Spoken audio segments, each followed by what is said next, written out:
Greetings! Welcome to the 7th featurette for Hot Dogs, Horseshoes, and Hand Grenades 2. I'm Anton, Game Director, and today we're talking about inventory and loot. In case you didn't know, H3VR2 is centrally an extraction roguelike. We're moving ever closer to showing off that core gameplay, and figured a good place to focus on would be the bread and butter of an extraction game, namely the loot. So what's in this featurette? We're going to start with our wrist menu and what all of the sections of it are. We're going to pull open the player inventory and talk about how wearing stuff works now. We'll talk about quick belt slots and how you get them from equipment that you wear. Next, we'll talk about backpacks and the grid-based system that they use for item storage. Next, we'll talk about what kind of loot you'll be stuffing into your backpack.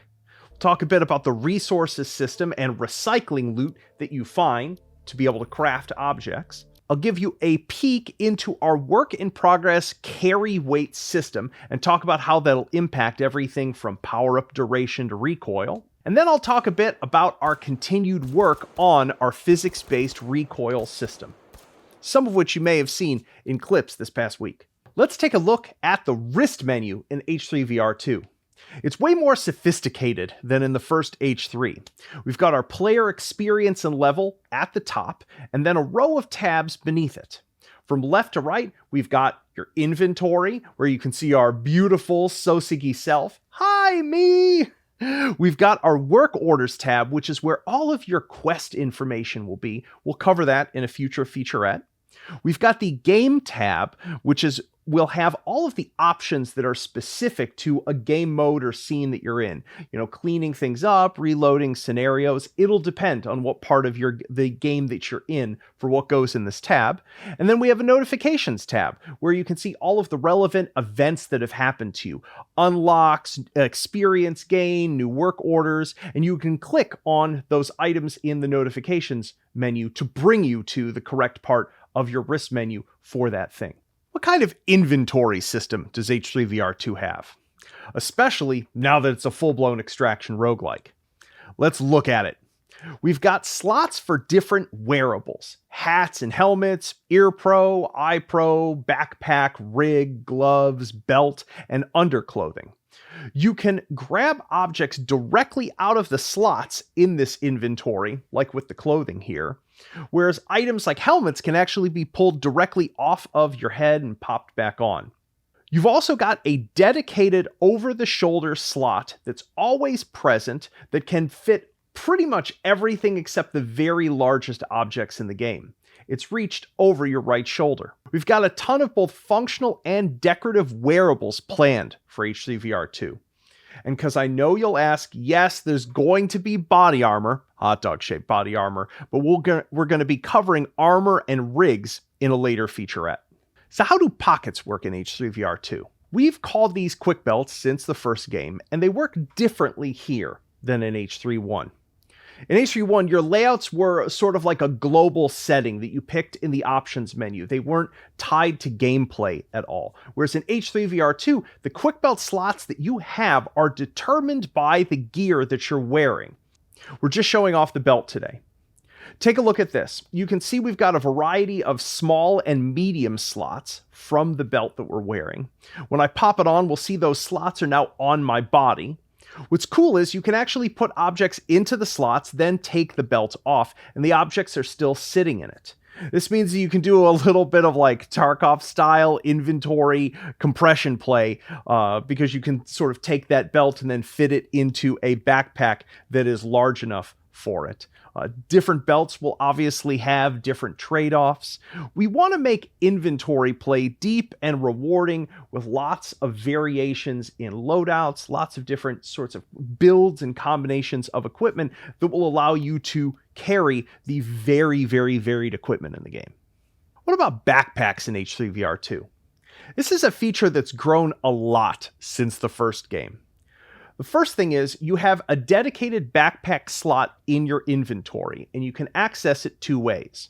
The first way is the most immersive. You can just reach over your left shoulder and grab the backpack off of it. You can pop it back on the same way. You can also use the wrist menu inventory, pulling the backpack in and out of its slot. Each backpack has one or more item grids in it. If you've played any extraction shooter, you probably know how this part of things works. Each item in H3VR2 has an X by Y size to it, and each item grid in the backpack has maximum dimensions.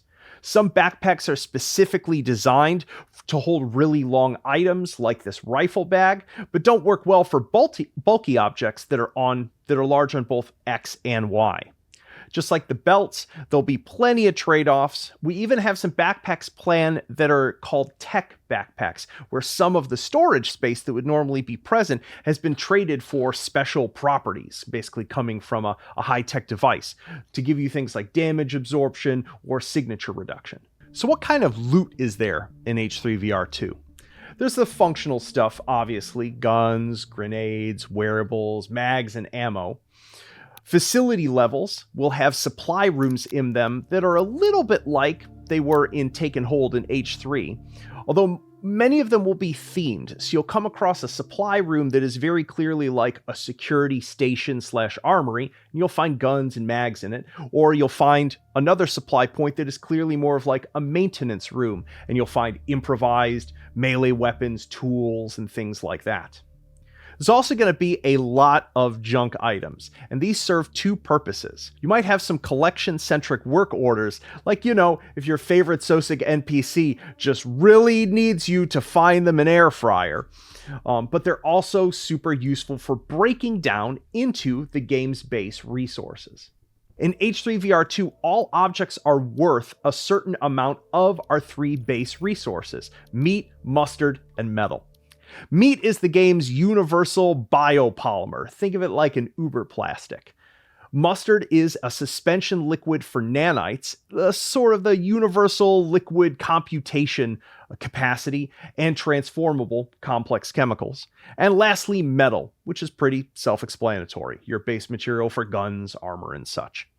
We've kept the resource type count restrained in this game. Some extraction games go bananas and have like 7 or 9 different base resources, but menus can be a little overwhelming and less fast to operate in VR, so we've kept the things kind of clean and focused. Plus, given the title of the game, we like things as alliterative threes. You'll need these 3 resources to craft yourself any item that you've unlocked on a chip, which is H3VR2's version of a object blueprint. You can break any object you don't need down into the 3 resources using an app in Vendo, our wonderful utility robot, in an app called Recycler. And the efficiency of this recycling is something that you're going to upgrade over time. It's one of your sort of base meta progression upgrades, of which there'll be a bunch.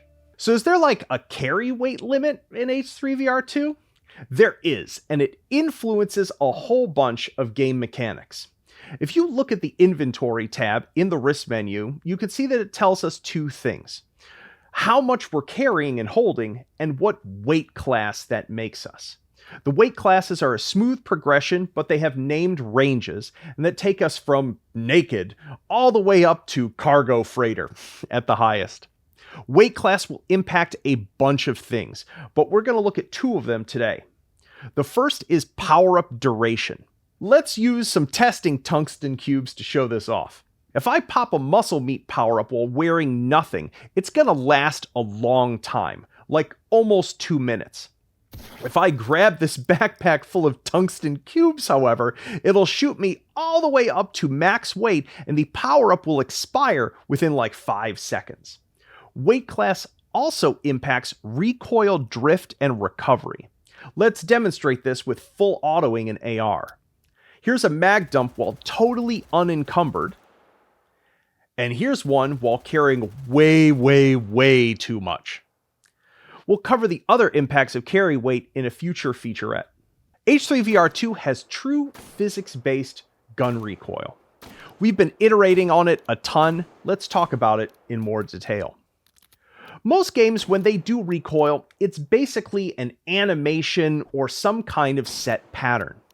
What we're doing is actually applying the real impulses from gas expansion and moving components into the velocity of the gun. When those impulses come up against the wall that is like the shoulder or your hands when you're in a proper two-hand pistol posture, that force is transferred into rotation, and a small amount of it is transferred into what's called posture shake.